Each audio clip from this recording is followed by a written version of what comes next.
Yeah.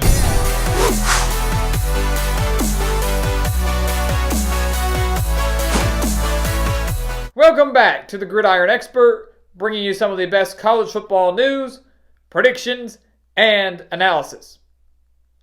Everybody loves to talk about the players.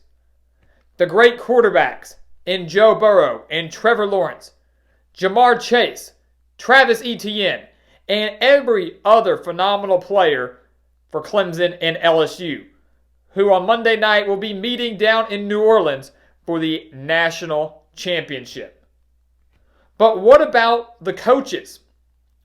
What about the guys calling the plays?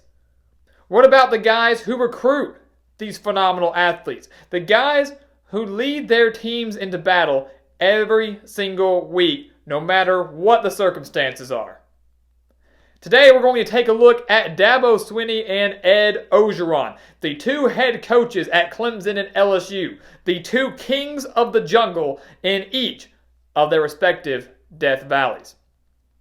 And I find it only appropriate that we kick things off with Dabo Swinney, the guy who is the reigning national champion, who has done remarkable things during his 12 years as head coach at Clemson. And the purpose of this video is to kind of shed some light on how each of these coaches got to where they are today. How did Dabo Swinney get to the head coaching job at Clemson? How did Ed Orgeron wind up back in Baton Rouge and now has his Tigers in a spot and had a chance to win a national championship? So that's kind of the purpose of this video, to kind of highlight the job that these coaches have done. We always talk about the players and the stats they put up, but we don't really put too much thought and too much information into these coaches. And that is the point of this video and discussion. And we'll start with Swinney here, a guy that played wide receiver at Alabama and coached wide receivers and tight ends there from 1996 to 2000. And the one reason that you might want to remember that he played at Alabama is because tons of rumors are circulating, even now. There hasn't even been discussion of it, but right now rumors continue to circulate in conspiracy theories that when Nick Saban retires as head coach of the Crimson Tide, arguably going down as the greatest college football head coach in history, that Dabo Swinney will leave Clemson and go take over as head coach at Alabama. There is obviously a little bit of an age gap there, so whenever Saban chooses to retire, if he ever does, Swinney will still have a decent amount of time left in him to coach, and maybe he will leave to go take over at his alma mater. But that's probably way down the road from now. We're not looking forward to that, but that's something that you do want to keep in mind. And that's how Swinney kind of got into the coaching gig, by being a coach at his alma mater before going back to Clemson, or going over to Clemson in 2003, where of course he started and now has stayed for the past 2 decades practically. So when he took over as head coach at Clemson back in 2008 when Tommy Bowden resigned, the beauty of this, guys, is that Swinney didn't even want the Clemson head coaching job. No one wants to be placed with that interim title. When the head man gets let go, if you're an assistant, you want to get the heck out of there. That gives you an opportunity to start looking for jobs. That gives you an opportunity to move your family or to prepare your family for what is to come next. To start looking further down the road. You don't want to be stuck in a position, especially when the current administration has already given up. But Swinney reluctantly took the head coaching position at Clemson in 2008, went 4-3 in those final 7 games as interim head coach, and was given the full-time head coaching job. And if you remember Ed Orgeron's story, which we'll get to here in a second, their paths very similar. Orgeron being an interim at LSU before given that official head coaching gig, that interim tag removed. So 4-3 in those 7 games, that was enough to keep his job at Clemson. And all he's done since then, in the past 12 years, Dabo Swinney at Clemson going 130-30. 160 games, and Swinney has won 130 of them. That's averaging just 2.5 losses per year. He's never missed a bowl game. He's only had 1 losing season, and that year they made a bowl game back in 2010 when the Tigers went 6-7. He's won 4 ACC titles, 2 national championships, and of course is now looking for a 3rd on Monday night down in New Orleans. So what he has done in 12 years, just a little over a decade, is truly unbelievable. It's almost unheard of. Clemson has become a dynasty kind of in the back half of this last decade, and Swinney looking to continue that into this new one. He coined the phrase, "bring your own guts," following a phenomenal heart-stopping win against Notre Dame just a few years ago. And you see that every single week. Dabo Swinney and his Clemson Tigers, no matter the circumstances, no matter the opponent, every single game, they bring their own guts. They are ready to play. He brings that fire and that intensity, a major reason why Clemson is once again looking to win yet another national championship. For Ed Orgeron, I think the guy that everybody wants to talk about, down in Baton Rouge, certainly a more well-traveled coach than Dabo Swinney. If you look at it, obviously a little bit of an age gap there as well. Orgeron, though, he's been everywhere. Simply has been everywhere. You go back to his playing days along the defensive line at both LSU and Northwestern State. His coaching career kicked off back in 1984 as a graduate assistant at Northwestern State. And if you go back and look at LSU over the course of this season, how electric and how explosive their offense has been, you might find it hard to believe that Ed Orgeron is a defensive-minded coach. He played defense back in his playing days, and for the majority of his career as an assistant, he was on the defensive side of the ball. He was a defensive assistant in some sort of capacity at Miami, Nicholls State, Syracuse, and USC, all between 1988 and 2004. So he is very well traveled. I mean, he's gone way east, he's gone way west, and now he's back way down south, where he wants to be. He landed his first head coaching gig back in 2005, coached at Ole Miss for 3 years, 05 to 07, but went just 10-25. Once again, making the story for Ed Orgeron even more unbelievable. He was in the SEC at one point. He was in the SEC as a head coach and went just 10-25 in 3 years. Got fired. Ole Miss let him go. Wasn't able to do it. Obviously, the game has changed a lot since then. Coaches have come and gone. Players have come and gone. The strength of the SEC, I would say, has even gotten more competitive since that 2005 to 2007 playing days, but still. He was the interim head coach at USC back in 2013, going 6-2 in 8 games. And that was where Ed Orgeron should be right now. USC, for some reason, decided not to retain Ed Orgeron after he went 6-2 as an interim head coach. One of the reasons they cited, his voice. One of the reasons that USC cited they did not retain Ed Orgeron was because they could not handle his voice. And really, you're seeing that the toughness of the administration has trickled down to the football team at USC out in Southern California. They're not tough at all.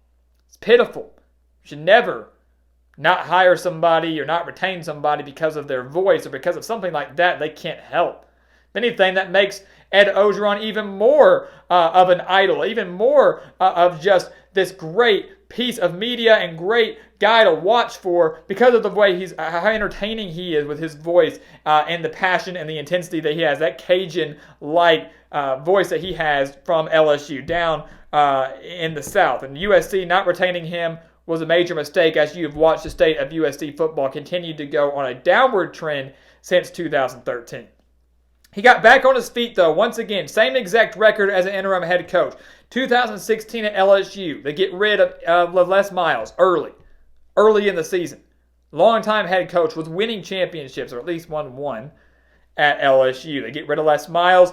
Orgeron goes 6-2, keeps his job, and since then, like Dabo Swinney, has never looked back. 39-9 during his time down in Death Valley. He's 55-36 overall as a head coach. And you can't help but wonder, where would LSU be right now without Ed Orgeron? Where would LSU be without Ed Orgeron right now? What would have happened if he had stayed at USC, if USC hadn't been weak and petty and had retained him? What would have happened if LSU did not promote him to head coach? They fire Les Miles and they choose not to promote Ed Orgeron to head coach. Or maybe he does a great job as interim and they say, okay, great, just like USC, thank you for riding the ship, we're going to go get someone else now. Where would they be without Ed Orgeron? It really is hard to believe what the state of LSU football right now, what it could be without him. A guy that wants to be there. That's why Ed Orgeron is such a great story going into this national championship. A guy that is a true Southerner, a true Cajun, who wanted to be in Baton Rouge, finally getting his chance to coach his beloved Tigers, and look where he's got them, playing in his home state, down in New Orleans, for a chance to win the national championship. That's why this story for Ed Orgeron is truly unbelievable. A well-traveled coach, but getting what he deserves now, all the way in 2020. Another thing you want to look at for both these coaches, we're going to get to the edges here in a little bit. We can't make a prediction or can't do a video without making some sort of prediction about this game coming up in New Orleans on Monday night. But you got to give credit to the assistants these coaches have done. While these guys are the leaders and the faces of these football programs, two assistants and coordinators that you need to watch out for is, first off, for Clemson, BRENT Venables. Arguably the best defensive coordinator in all of college football, a major reason that Clemson has kind of built this dynasty over the past few years. It's because of the strength of their defense. They've had great quarterbacks in the past, great wide receivers in the past, but Clemson's defense is the one thing that has consistently been solid, consistently been unmoved. And it's all in the credit in the world to BRENT Venables, who many have thought would leave at some point to go take a head coaching gig. And I could see him being like a Bud Foster type of guy.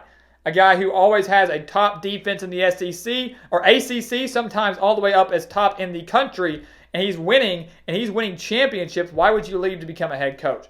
Venables the guy to watch out for. And then the guy that you have to give a lot of credit to on the LSU side is Joe Brady, the passing game coordinator and the co-offensive coordinator for the Bengal Tigers down in Baton Rouge. You know, you have to credit basically what Joe Burrow has done this year is a lot due in part to Joe Brady and what he has done in Baton Rouge in his first year. The Broyles Award winner, going to the top assistant head coach in all of college football. He was the recipient of that, and rightfully so. Joe Burrow, the stats he's put up, winning the Heisman Trophy, the explosiveness of LSU's offense that we have never seen before, all goes credit to Joe Brady. So those are the two guys. We talk so much about the head coaches, but they've got a great staff surrounding them. Swinney and Orgeron doing a phenomenal job of putting those pieces together.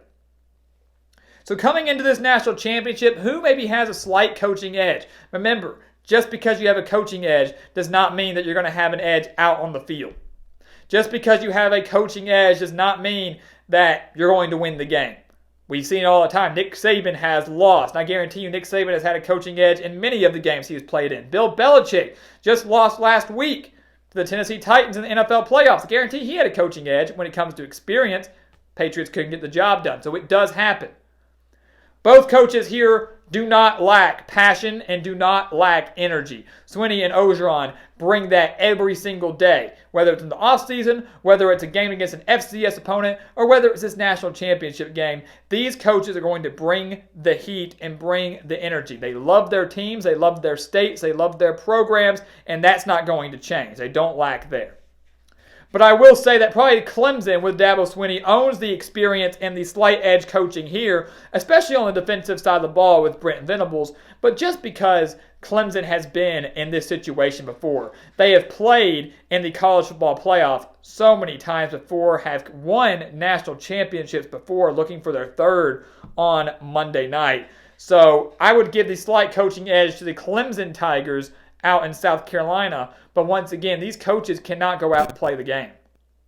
These coaches cannot go out and play the game. It relies on the players out there on the field who have learned everything and have improved under these head coaches. And for one final time in this 2019-2020 season, they have a chance to show us what they got in a game that you certainly do not want to miss. A game between two dominant teams and two brilliant-minded coaches squaring off Monday night in New Orleans for the final college football game of the season, the national championship. So guys, thank you so much for watching us here on YouTube. Make sure to like this video. Check out everything we've got for you in the description below. We have got the spread pick for this national championship game over at thegridironexpert.com. You do not want to miss that. We've got other exclusive college football content and offers, not just for the remainder of this season, but going into next year as well. So do not miss out on that as well. And once again, thank you so much for watching. Please continue to like, comment, and subscribe. And we will see you next time on The Gridiron Expert.